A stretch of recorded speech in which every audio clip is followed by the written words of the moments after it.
Hello my dear students, good evening all of you. How are you all? You are fine. Okay, today I am going to teach you tense. In tense we will learn grammatical. As you know that what's the importance of grammar in our daily life. Of course. Okay, then let's study. Present continuous tense. First of all, let me write the structure, then I'll understand you everything. Subject plus is MR plus before plus object plus other words. And now, first of all, we will understand that what's this. This is subject. And now we will know what is subject. Subject means who do the work. The work is done by whom. Let's understand with an example. Of course, here I am standing, and what I am doing? I am teaching you all. You are all taught by me. So here I will be subject. Of course, these are helping verbs. While making sentence, according to the sentence, we will use these helping verbs, and this is before. As I have already taught you that there are 5 types of verb form: V1, V2, V3, before and V5. So here we will use only before. This is object and other words.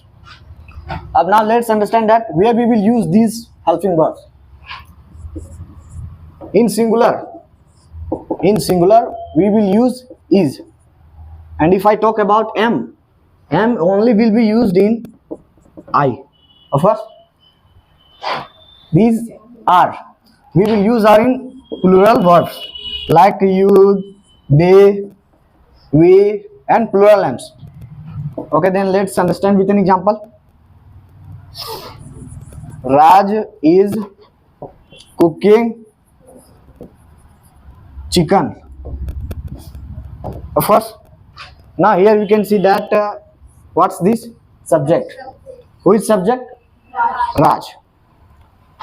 What is verb here? Cooking. Oh, good. And what is object? Chicken. Of course. As you can see that here we have used is. Why we have used this? Because it is singular. Of course, it is singular. That's we have used is.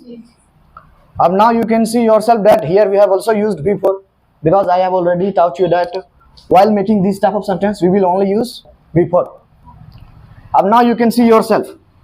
Raj is cooking chicken. Chicken is cooked by him. So this is subject, this is helping verbs, this is verb, and this is other words. I think you have got it. Of course. Thank you.